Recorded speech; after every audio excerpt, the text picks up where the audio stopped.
Hello there everybody, Martin here from Affinity for Commander. Today we have a video of possibly the most savage play I have ever seen in a game of EDH. So without further ado, let's take a look at those opening hands. I am playing my Marneus Calgar token deck, and keep a starting hand of Talisman of Progress, Commissar Severina Rain, Defenders of Humanity, Space Marine Scout, Space Marine Devastator, Command Tower, and a Plains.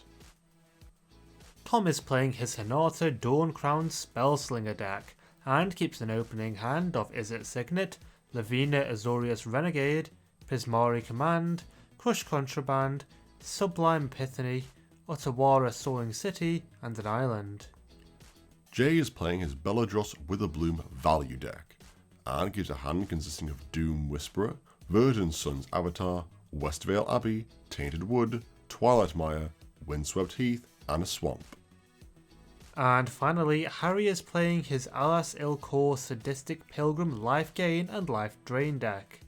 He keeps an opening hand containing Authority of the Consuls, Sol Ring, Allied Reinforcements, Revival Revenge, Ash Barrens, Evolving Wilds, and a Plains. I win the die roll and start things off by playing Terramorphic Expanse. I immediately sacrifice the land to put a swamp into play tapped from my library, and pass to Tom. Tom plays Scalding Tarn, paying 1 life and sacrificing the fetch land to find Rogrin Triome from his library. He puts the land onto the battlefield tapped, and passes.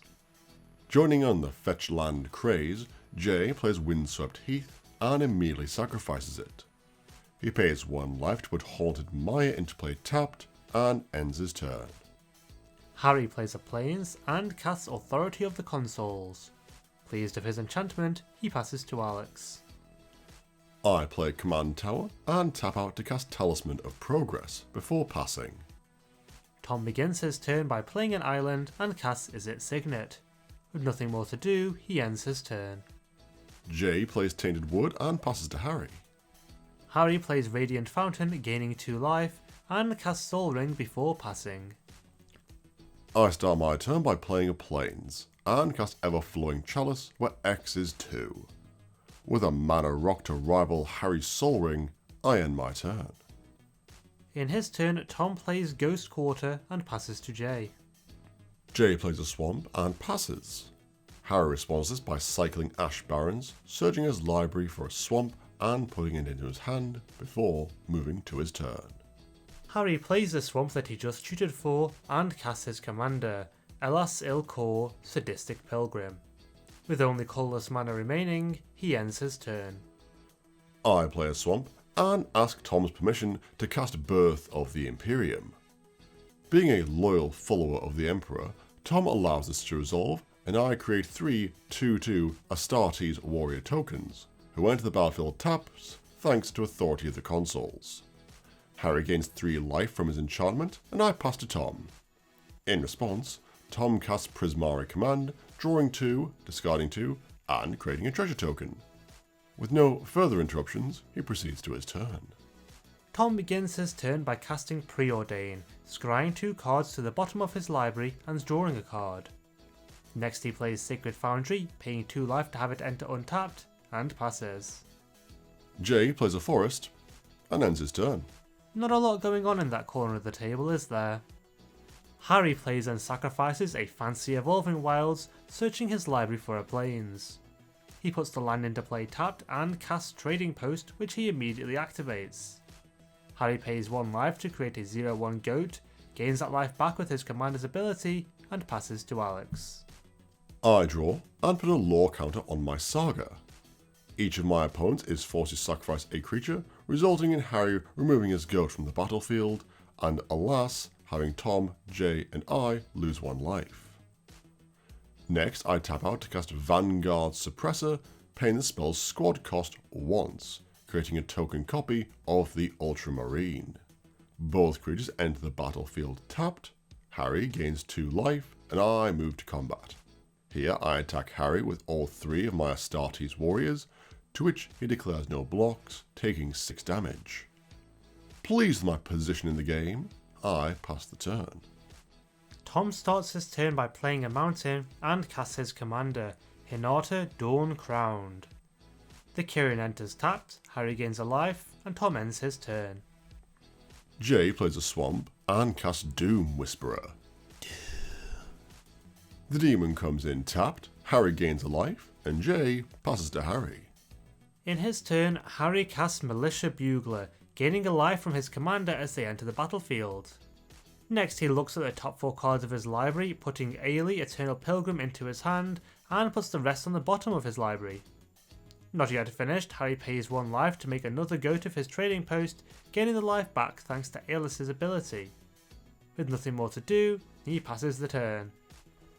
I draw, and the final chapter of my saga triggers, drawing me 6 more cards. That saga has given you some serious value this game. Next, I play Drowned Catacombs and cast Space Marine Devastator, paying for its squad cost once.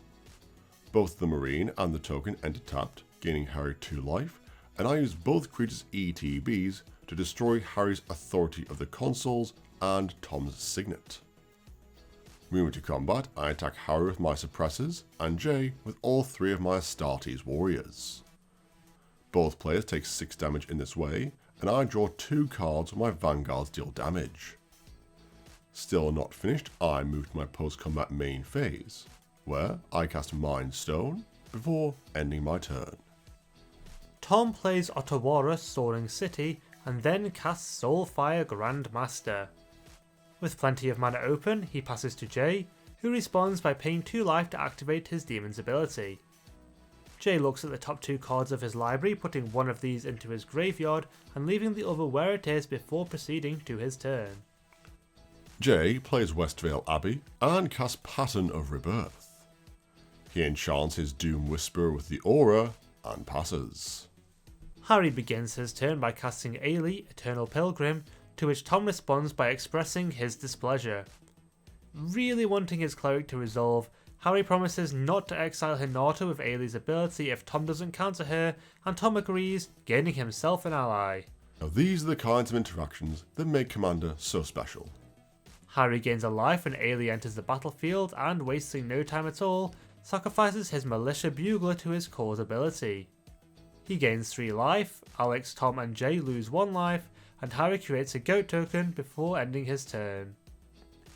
In my turn, I play a swamp and then move to combat. Here I attack Tom with all of my creatures, and he blocks my devastated token with his commander. The Space Marine is destroyed, Tom takes 15 damage, and I draw 2 cards thanks to my Vanguard suppressors. In my second main phase, I cast Commissar Severina Rain, adding to my card draw potential, and pass to Tom. Tom starts his turn by casting Thematic Compass and immediately activates the artifact's ability. He searches his library for an island, plays it as his land for turn, and moves to his end step. Here Thematic Compass transforms into Spires of Orazka, and Tom passes the turn. Jay responds by paying 2 life to surveil 2 with Doom Whisperer, putting both cards into his graveyard. Not yet finished, he pays 2 more life to repeat the process, followed by another 2 life, once again putting both cards into his graveyard. What an absolute mad lad. Jay then pays 2 more life, this time putting only 1 of these cards into his graveyard. He puts the other on top of his library, and with 8 less life than he had a minute ago, moves to his turn. Jay plays Twilight Maya as his land for turn and casts his commander, Beledros Witherbloom. He then pays 10 life to activate his dragon's ability, and I respond to this by flashing in Sister of Silence. I counter Beledros' activated ability in this way, causing Jay to cry out in despair, and Jay ends his turn. In his turn, Harry casts Revival, returning the Militia Bugler from his graveyard to the battlefield. He looks at the top 4 cards of his library, fails to find a creature of power 2 or less, and passes to Alex. I begin my turn by moving straight to combat, attacking Tom with all of my creatures. Not wanting to die, Tom responds by casting Call the Coppercoats, paying its strive cost twice. In response to this, Harry casts Mana Tithe, countering Tom's spell, and leaving him rather vulnerable to my Imperium forces. Interruptions over, Commissar Severino Rain's ability triggers, causing each of my opponents to lose 8 life. Tom then blocks Sister of Silence with his Soulfire Grandmaster and my Vanguard token with Hinata.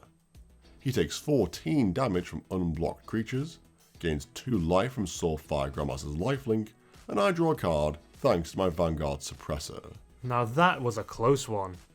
With damage over, Harry uses his 1 floating mana to create a goat token with his trading post, and I proceed to my second main phase. Here I cast Diabolic Tutor, searching my library for Ashnod's Altar, and cast it. I sacrifice one of my Astartes warriors to the altar, generating 2 colorless mana, which I use to help cast my commander, Marneus Calgar. Not yet finished with my turn, I sacrifice my remaining Astartes warriors, using the mana produced to help cast Anointed Procession. I then sacrifice 3 more creatures to my altar, and use the 6 mana produced to activate Marneus Calgar's ability. This creates me 4 Astartes warrior tokens thanks to the effects of Anointed Procession, drawing me a card, and netting me 1 additional creature. I repeat this process over and over again, drawing my entire deck, and creating a heckload of creatures. Finally, I use my last black mana and 3 of my floating colorless mana to cast Sanguinary Priest. And once he's resolved, sacrifice all my creatures to reduce all of my opponent's life totals to 0.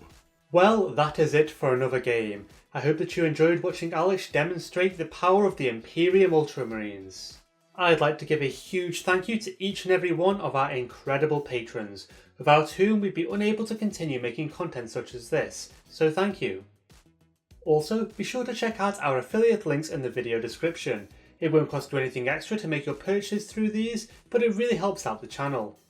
And finally, remember that you can help to support us in 4 quick and easy ways: liking this video, subscribing, hitting that bell icon, and leaving us a comment. I read every one.